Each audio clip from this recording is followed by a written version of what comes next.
Okay, so HR is not boring, and I hope HR is having a good link with HSE when it comes to health and safety at work, especially for a healthy workplace. So it's not a boring thing. I want to start my session by just sharing with you a story. It's actually a debate with my colleague. He's from different discipline. He's not from HR. And he says, you know, Salim is in management team like me. So he says, Salim, we have to introduce longer working hours. People have to be disciplined. They have to work more hours at the workplace to be productive and to show that they are actually disciplined in the workplace. And I said, I'm sorry, my friend, but what you're telling me is a total myth. Because studies have shown actually that longer working hours is anti-productive. Believe it or not, the best productivity will be gained. 97% of your performance will be from only 8 hours of good work. Now, good work between brackets, not internet, not reading magazine and newspaper. You can have breaks in between, that's okay, but discipline at work. So, also working at home is better than also working longer hours in the office and showing that you're coming early in the morning. He says, come early in the morning shows that you're actually disciplined at work. I said, no, not necessary. As long as you're using flexible working hours at work and you actually know your task very well, that's really important. I don't want you to sit at the reception there looking for who's ever late for 10, 15 minutes. That's really micromanagement. So this is health at the workplace, an environment that we have to create. Even health and environment have been existing long time ago. Health, prevention, safety. If we go and see these slides, Virgil, however you pronounce it, is an old Roman poet since before Christ. So he says the greatest wealth is health.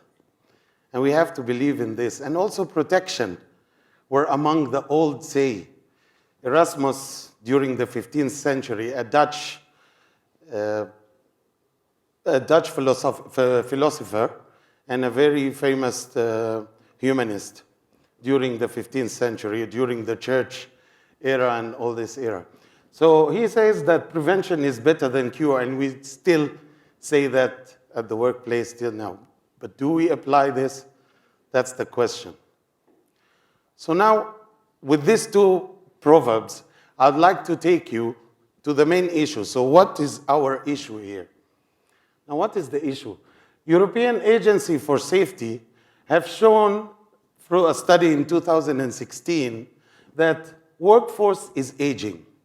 And this is no hide at all, because now workloads is getting higher, demands of work is getting higher, and there's a lot of change in demographic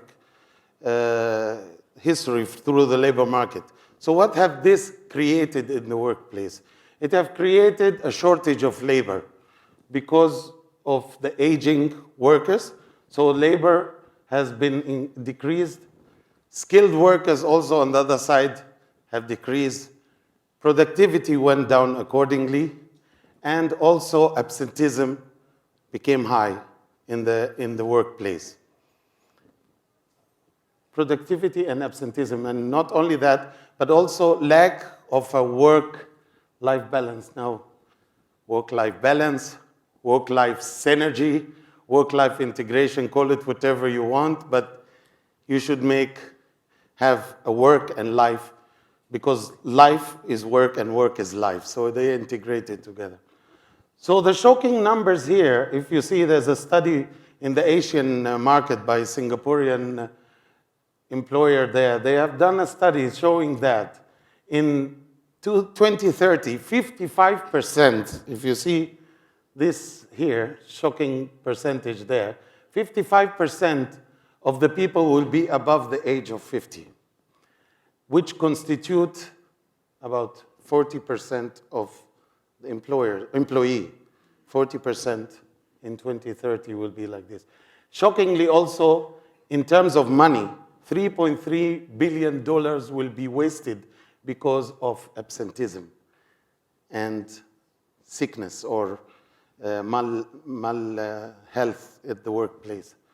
And this is really shocking if you see this. We're not very far from 2030 anyway. We're talking about 10, 11 years ahead of us. So we have to be careful with these figures. So what is actually needed now? We need, as most of us started by talking about culture and creating a right culture and environment actually for a sustainable health. And also not only by talk, it's easy to talk and not to be done. But also we show good practices and good information and feedback to be given to those people. So what we need is a proper leadership. So leadership will complement those culture to be engraved and those environment to be developed as well as sustained. So safety comes first. That's our culture. In any place, whether in the technical field or even in any academia, and people in academia understand this as well. Safety is always first.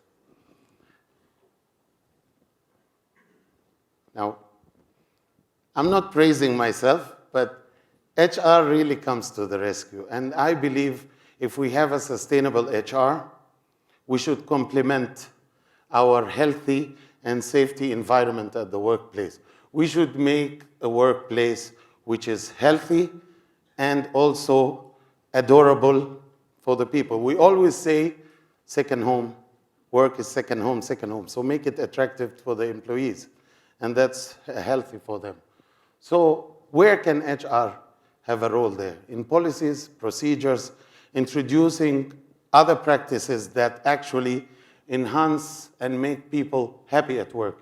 Work-life balance, flexible working, working hours, medical insurance, one of the areas that has been discussed in this morning. Talent management and learning, these are some gray area there within talent management. Unfortunately, still, and I'm an HR guy, maybe I should be blamed, but still talent management is not going the way we wanted with development, career progression, Omanization, and many other areas that has to be developed. But we're still going on. We don't say no, we're still going on, and we'll manage to overcome all the obstacles there. Pensions and retirement and pension schemes also need to be changed. We are changing in the labor market, so retirement age, retirement scheme, and other things should be introduced in that area. So overall, HR should promote a healthy and a safety environment to people. So if we say a model of strategy where HR, it should be something holistic from an HR point of view. So if we have a circle there and we see the companies, governance, external factors are surrounding the environment where people work. So where would be people there? People definitely will be in that triangle where they are in the heart of that triangle. So they are in the heart of the process, operations, and everything. And they are surrounded by three pillars. The foundation should be the work-life balance there. What we're talking about is the healthy environment. And we should look at this. Also, leadership and talent management as two components which will work parallel, side by side, in developing people and securing their potential for a healthy workplace. So it's a holistic approach of all these elements, as you can see.